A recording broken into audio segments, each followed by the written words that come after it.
Pertama, tauhid awam. Ini banyak kita pelajari dan belajar di pesantren-pesantren.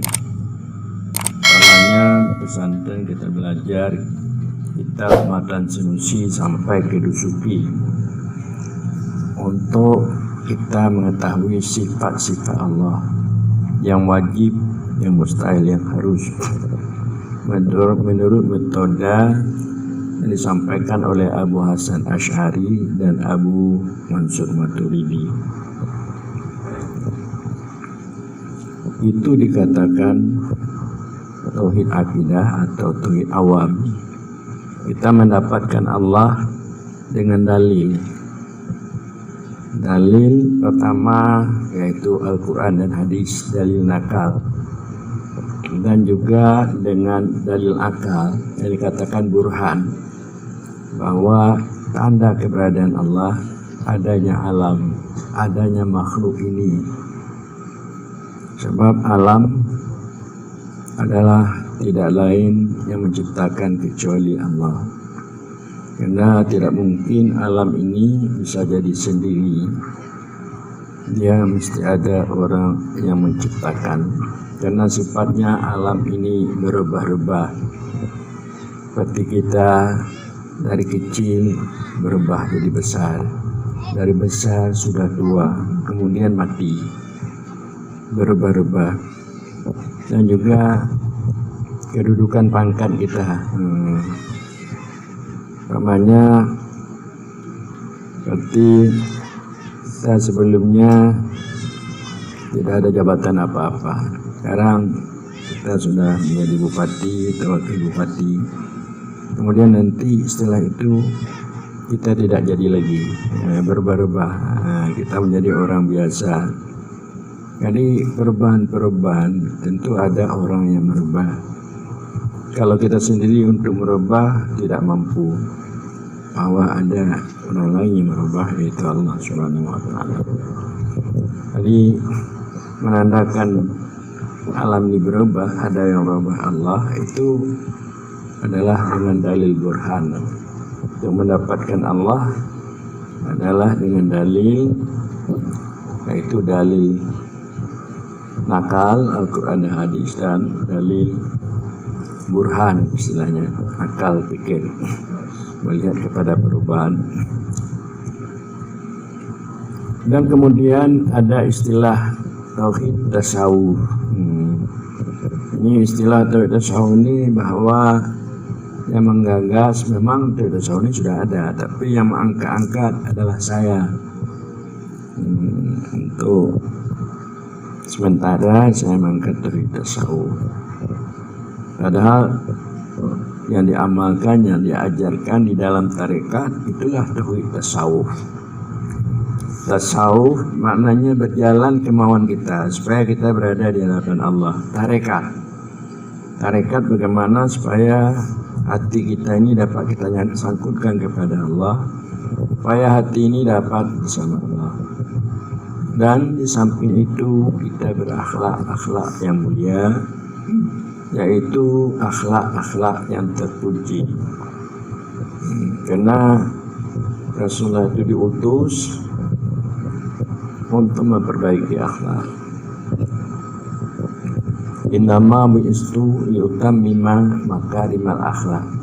Hanya saya diutus untuk memperbaiki akhlak.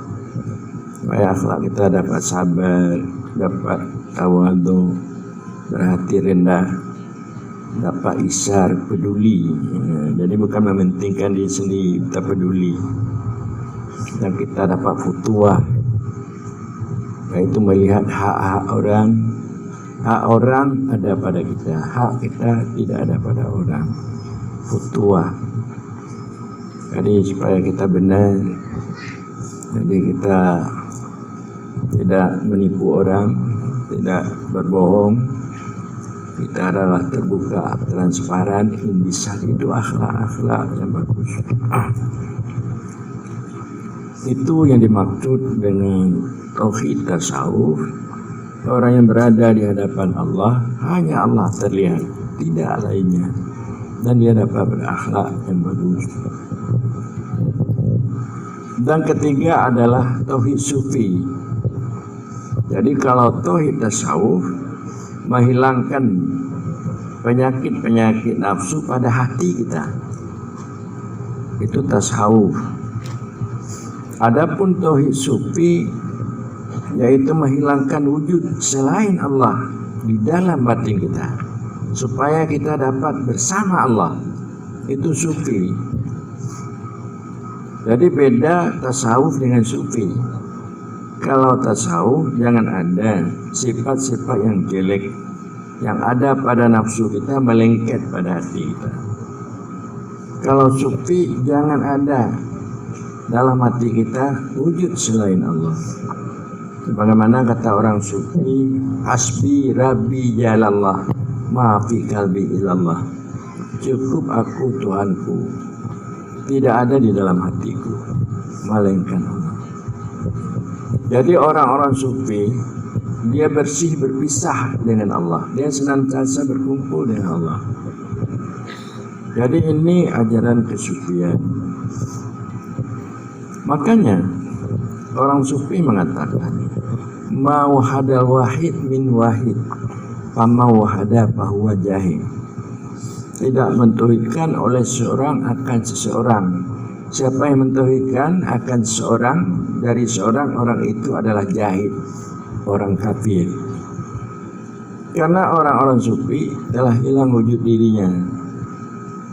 Tidak ada wujud dirinya. Yang ada wujud Allah. Jadi yang mentauhidkan Allah, Allah. Tidak dia. Karena dia tidak ada lagi berwujud. Karena orang sufi yaitu ada istilah mengatakan wujud diri kota syaitan. Wujuduka dan bonlaka. Wujudmu adalah dosa bagimu. La yukasu bi ghairu. Tidak dibandingkan dengannya akal lainnya. Jadi untuk bedanya, kalau tauhid kalam atau tauhid akidah, Allah itu jauh dengan kita. Tapi kalau tauhid tasawuf berarti Allah itu dekat dengan kita. Kita sudah mendapat cahaya keberadaan Allah masuk ke dalam batin kita. Jadi kita tidak berani lagi untuk berbuat maksiat atau untuk melanggar perintah Allah. Menteng-entengkan perintahnya baik dalam segi ibadah atau muamalah. Kita sebagai suami kita tahu kewajiban terhadap istri dan kita lakukan. Kita sebagai istri kita tahu kewajiban terhadap suami, kita amalkan. Lalu berarti dia sudah dekat cahaya Allah itu. Maknanya sifat-sifat Allah, kasih sayang Allah itu, kehebatan Allah itu. Bagaimana hebatnya Allah itu yang menciptakan langit bumi ini, yang memberikan rezeki kita, kemudian yang datang mendatangkan bala musibah, sehingga kita ini apa terjadi ya, yang tidak sesuai dengan kehendak nafsu kita, sakit dan segala macam, ini terlihat dalam hati kita. Ini tauhid tasawuf. Karena saya melihat bahwa umat Islam yang di mana-mana, termasuk juga saya dulu, bahwa saya beriman kepada Allah. Akan tetapi saya paling takut kepada manusia daripada Allah. Saya belum bisa berakhlak bagus. Saya salah, saya alim, saya mengajar di pesantren besar peninggalan orang tua saya. Dengan saya sangat susah mengenai untuk kehidupan masa depan. Jadi mengenai rezeki, bagaimana akan datang, bagaimana untuk anak, bagaimana untuk istri. Saya ke sana pemikiran saya. Kadang-kadang di mana saya duduk, saya datang, yaitu pemikiran-pemikiran yang dapat mengkacau balaukan hati saya. Itu adalah bisikan-bisikan dari syaitan yang mewas-waskan kita mengenai rezeki kita. Lalu karena Allah itu jauh, tapi kalau Allah itu dekat, kita tidak perlu susah mengenai rezeki, mengenai kehidupan. Allah dekat dengan kita. Kita bersama dengan orang yang kaya, orang yang hebat, tak perlu susah. Kalau kita bisa berbuat baik, kita bisa patuh, dan kita bisa mensyukuri nikmat yang ada, rezeki itu akan datang sendirinya. Jadi itulah tujuan saya, supaya Anda semua dapat bertauhid tasawuf agar dekat Allah dalam pandangan Anda, supaya kehidupan Anda lebih baik dan Anda lebih terangkat. Jadi tauhid tasawuf itu penggagasnya yang awal di Aceh ialah Abdul Rauf Singkili. Dia membawa ajaran tarekat Syatari. Jadi Syatari mulanya sangat berkembang di Aceh Singkili, Syatari. Lalu kemudian datang tarekat Naqsyabandi. Jadi untuk mendahirkan tarekat Naqsyabandi di Aceh ini, lebih di Aceh Singkil, itu almarhum Abuya Mudawali. Di mana saya lihat waktu kecil-kecil saya dulu banyak berdatangan dari Singkil ini untuk pergi bersuluk, bertarikat ke Labuan Haji. Tidak ada kendaraan pada masa itu, berjalan kaki, jalan kaki dari Subungkai, dari Kayu Tumbuh sana, dari Kepung, berjalan kaki. Termasuk pada masa itu, waktu saya kecil-kecil, itu di tempat saya tinggal Tengku Syebahudin Tawar, dan juga Tengku Khalil, abang beliau, dan saudaranya pergi bertarikat Solo, belajar agama di Labuan Haji.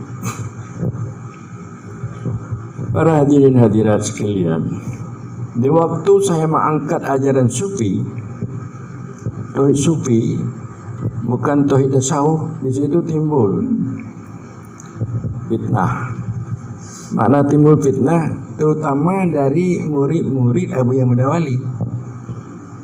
Timbul fitnah dengan makna fitnahnya yaitu dia sudah mengembalikan wujudnya kepada wujud Allah, sama dengan dia telah menjadi Allah. Ini fitnah. Makna mengembalikan wujud kepada wujud Allah, tidak ada wujud kita yang ada wujud Allah. Bukan mengembalikan wujud kita kepada wujud Allah, ada kita, ada Allah. Itu dikatakan wahdatul wujud mulhid, wahdatul wujud kafir. Tetapi mengembalikan wujud kita kepada wujud Allah, hilang wujud kita yang ada wujud Allah semata. Itu dikatakan wahdatul wujud muwahhid. Itu wahdatul wujud muwahhid, ajaran kesufian. Jadi juga saya heran mengapa murid-murid daripada Abuya saya itu yang menentang saya, termasuk anak-anak beliau. Saya heran. Jadi mungkin barangkali ajaran kesufian, ajaran hakikat ma'rifat ini oleh Abuya Mudawali pada masa hidupnya tidak diangkatnya. Cuma diangkatnya ada waktu suluk saja. Waktu dalam suluk dia mengatakan dalam suluk, yaitu tusam akwan lumah Tuhan, tusam akwan lumah Rabi, wa in ribatu bada wa in bada ghayabani. Tusam itu bahasa Aceh, hilang akwan. Makna akwan selain Allah ini hilang. Tusam akwan lumah Tuhan, baru roh kita, sir kita menyaksikan keberadaan Allah. Tapi kalau ada akwan, kalau ada selain Allah, termasuk anak, keluarga kita, ayam, kambing di dalam hati kita, nah itu kita belum dapat menyaksikan Allah. Tidak ada di dalam hati kita selain Allah, termasuk diri kita, hilang, baru kita dapat menyaksikan Allah.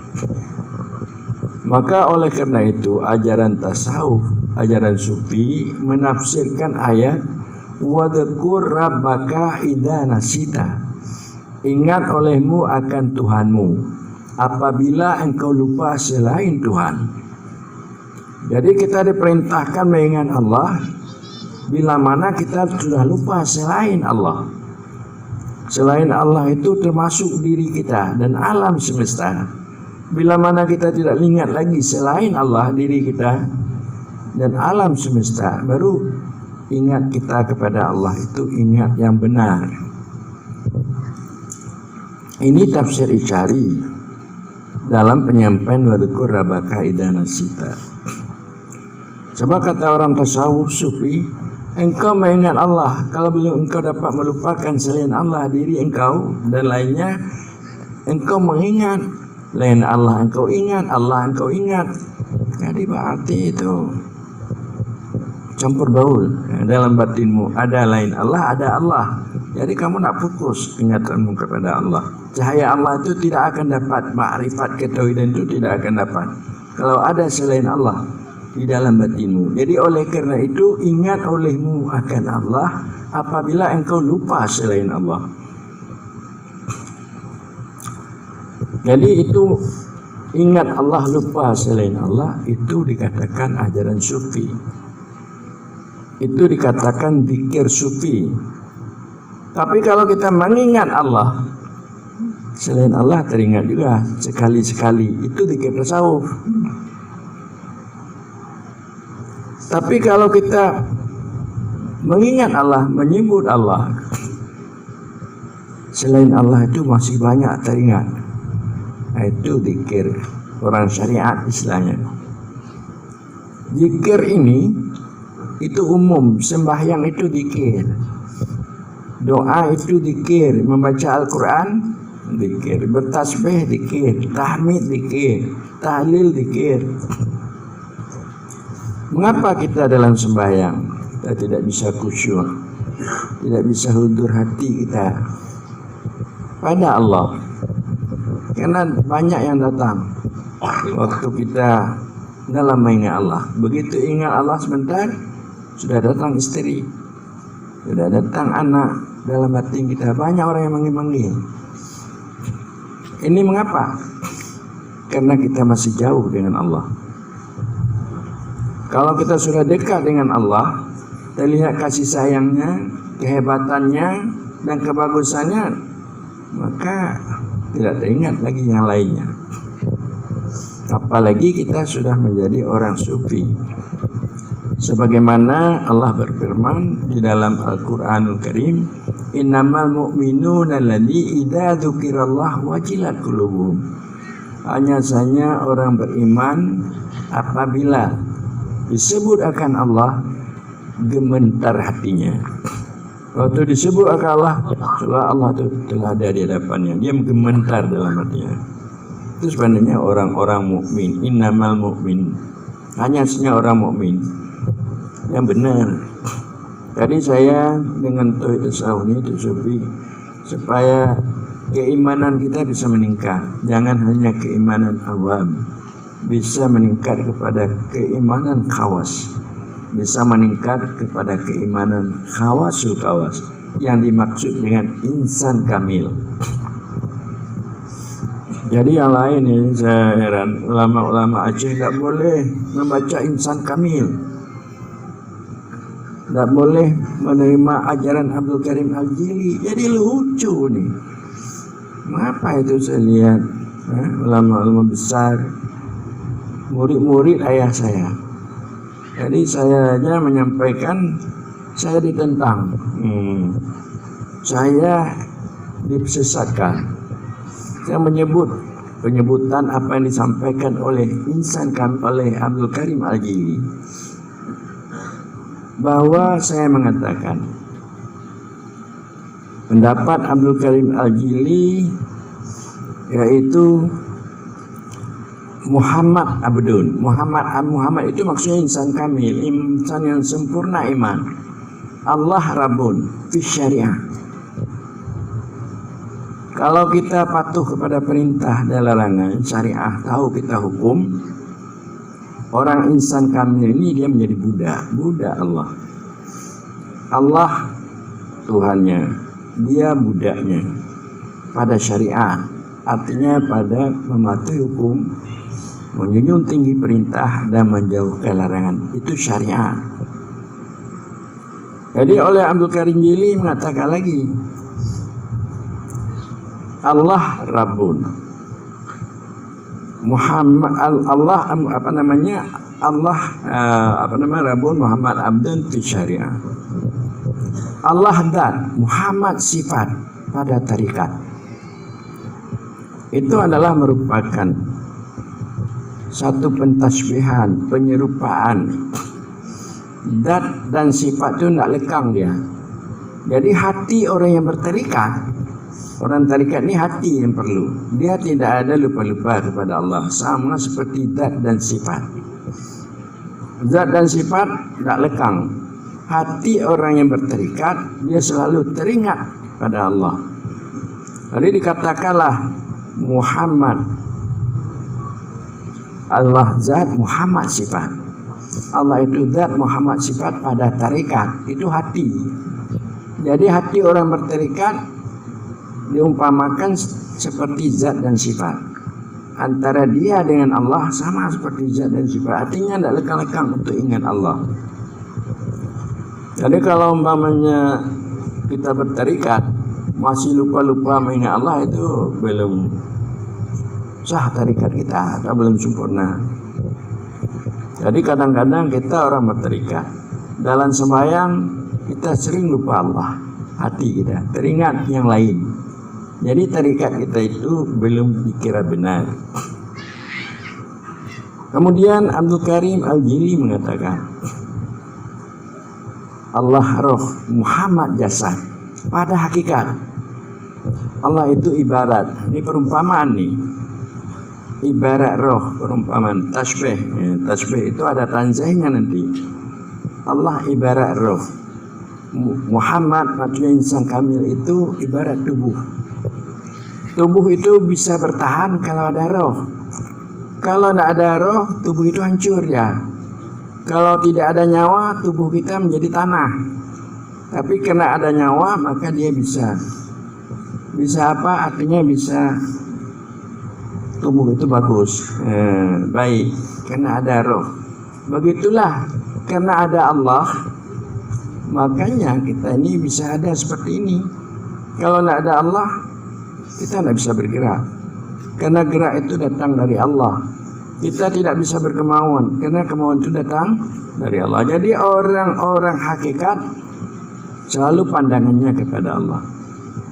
Dia menyadari perbuatan dari Allah, kemauan dari Allah, dirinya dari Allah. Jadi selalu dia bermusyahadah dengan Allah. Ini hakikat. Adapun tarekat, dia selalu mengingat Allah.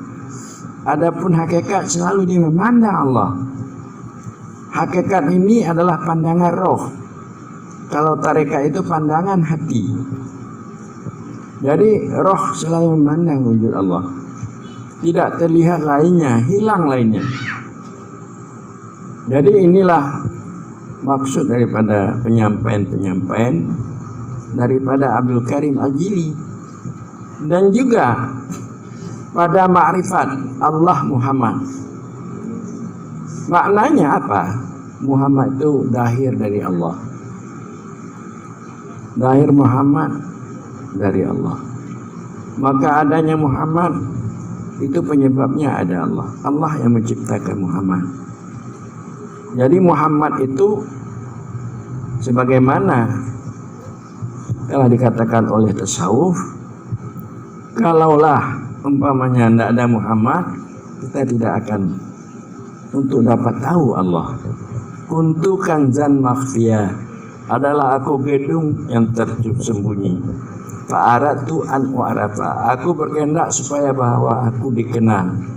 Fakhalaqtul khalqa, maka aku jadikanlah makhluk, yaitu Muhammad. Jadi Muhammad itu diciptakan Allah untuk dapat mengenal Allah. Para hadirin hadirat sekalian, dengan ucapan Abdul Karim Al-Jili inilah penyebab saya mengadakan zikir ratib siribain. Ratib siribain, waktu kita berzikir la ilaha illallah, kita teringat Allah. terbangun hati kita, tapi belum penuh ingatannya. La ilaha illallah, kita teringat Allah, hudur hati kita kepada Allah. Kalau yang pertama tadi terbangun untuk mengingat Allah, ini la ilaha illallah, hudur hati, lupa selain Allah. Berzikir lagi la ilaha illallah, diri kita tidak teringat lagi kita waktu kita berzikir la ilaha illallah. Orang yang berzikir tidak teringat selain Allah, maka kehidupannya dibantu oleh Allah. Apa yang dikehendakinya diberikan jalan untuk mudah tercapai. Kalau orang yang berzikir, dia berzikir dirinya hilang, tidak teringat lagi, itu zikir sufi. Sebelum apa hajat yang dia berhajat, hajat itu telah dipersiapkan oleh Allah. Para hadirin hadirat sekalian, makanya marilah dengan kita untuk mendapatkan ajaran tauhid tasawuf dan tauhid sufi ini dengan berzikir sebanyak-banyaknya. Bagaimana kita maklumi juga makna zikir itu ada 3 macam. Pertama, la ilaha illallah, la ma'bud biha illallah. Tidak yang kita sembah sebenarnya melainkan Allah.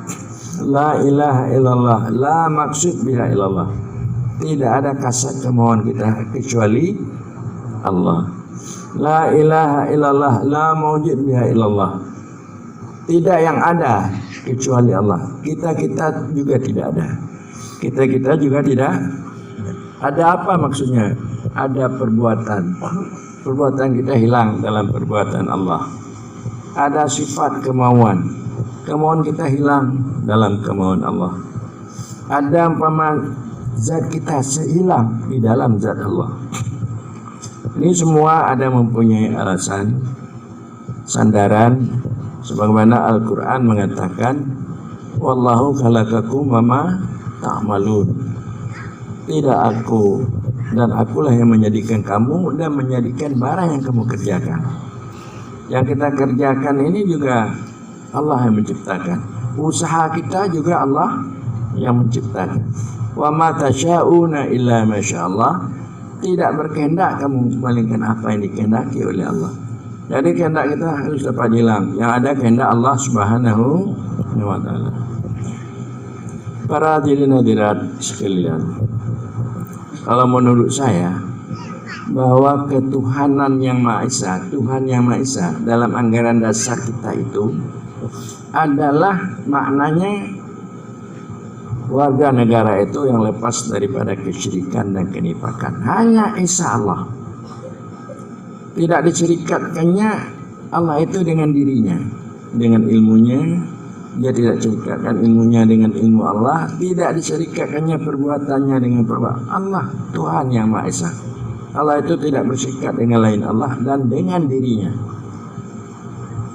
Jadi baru sah dia mengatakan Tuhan yang Maha Esa, terlepas dari kesyirikan dan kenifakan, ragu-ragu terhadap Allah. Kita tidak ada ragu-ragu terhadap Allah. Yang menciptakan langit dan bumi siapa? Allah.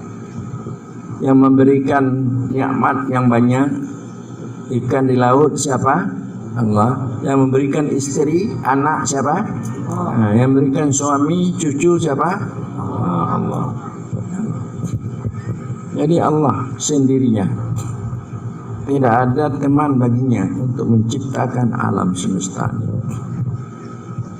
Para hadirin hadirat sekalian, maka ketuhanan yang Maha Esa itu tidak ada syirik di dalam batinnya. Dia serikatkan Allah dengan alam dan dengan dirinya. Kemudian juga manusia yang adil lagi beradab, manusia yang tahu hukum dan bata-bata hukum, dapat mengamalkan hukum dengan baik, hukum-hukum keagamaan, dan menjaga bata-bata hukum. Jadi itu maknanya Tuhan yang Maha Esa, berarti itulah Tuhan kita. Manusia adil lagi beradab, itulah Nabi kita, tidak lainnya. Di atas dasar demikianlah kita membuat demokrasi, artinya bermusyawarah antara eksekutif legislatif dalam membuat undang-undang, membuat peraturan kanun dengan dasar Tuhan yang Maha Esa dengan dasar manusia yang adil lagi beradab. Maka terjadilah negara ini demokrasi ketakwaan. Jadi kalau umpama negara ini telah tercipta yaitu ketakwaan bagi warga negara, bagi pemerintah dan rakyat, makanya Allah akan senantiasa memberikan rahmat, memberikan yaitu nikmat yang banyak. Walau anna ahlal qura amanu wattaqau lafatahna alaihim barakatim minas sama wal ardh. Sekiranya ahli negeri, ahli kampung, ahli negara, sebelum salamnya terutama, mereka ini orang yang bertakwa, makanya Allah akan melimpahkan keberkahan dari langit dan keberkahan dari bumi. Jadi ajaran tasawuf untuk menciptakan umat supaya mereka dapat bertakwa, supaya mereka ada Allah, ada Rasul di dalam hatinya, ada Tuhan yang Maha Esa, ada manusia yang adil lagi beradab. Jadi disitulah maka ada kesatuan dan persatuan. Disitulah terjadi keadilan sosial bagi negara ini. Jadi kesatuan dan persatuan itu adalah didasarkan dengan Tuhan yang Maha Esa, dengan manusia yang adil lagi beradab. Jadi para hadirin, saya menyampaikan di Malaysia, kalau dulu saya katakan di Indonesia itu ada demokrasi liberal, ada demokrasi Pancasila. Jadi itu sementara, tidak lama. Jadi mudah-mudahan ada demokrasi ketakwaan di negara yang tercinta. Dengan demikian negara akan makmur dan aman. Jadi saya katakan bahwa kami Indonesia ada demokrasi kita. Sehingga mantan dubes dari Malaysia, dubes untuk perwakilan Mesir, dia datang. Tadi dia datang ke mana, apakah Aceh atau negeri ini ada demokrasi. Jadi dia datang, dia melihat kenyataan, tapi dia tidak mengatakan. Artinya apa yang saya katakan itu benar wujud. Nanti akan saya sampaikan. Kalau ingin untuk kenyataan yang sebenarnya, datanglah ke Subul Salam. Kemana datang? Subul Salam di bawah pimpinan Bapak Wali Kekal dan Wakil. Orang Subul Salam orang yang bertakwa, orang yang bertakwa. Jadi saya heran juga pada warga negara ini di hadapan Bapak Pengadilan Negeri, tidak ada lagi orang yang bercita-cita untuk menjadi takwa, menyekolahkan anak supaya takwa. Tidak. Saya heran, mengapa tidak ada lagi dia untuk menyekolahkan anaknya supaya dapat takwa? Sedangkan dalam Al-Quran mengatakan inna akramakum indallah atqakum, bahwa semulia-mulia kamu di sisi Allah adalah orang yang paling takwa. Inna akramakum indallah atqakum, orang yang semulia-mulia kamu di sisi Allah adalah orang yang paling takwa. Jadi kalau ada kita sandang titel takwa, kita terangkan, kita mulia. Tapi tidak ada yang bercita-cita lagi warga negara untuk mendapat atau menjadikan anaknya takwa. Nah, jadi inilah baru ada gagasan di wali kota bagaimana untuk membuat pengajian-pengajian untuk mendapatkan takwa, membuat ratib seribe untuk mendapat itu predikat takwa. Para hadirin hadirat, barangkali telah penyampaian yang dapat saya sampaikan.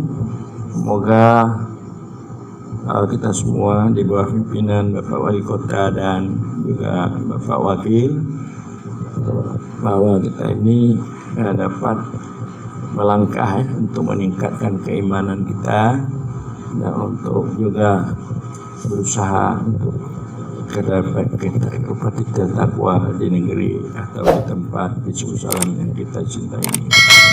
Barangkali demikianlah, wallahu a'lam bishawab. Jadi kepada yang berzikir, Datuk Selibeh supaya datang sini, supaya kita sama-sama berzikir.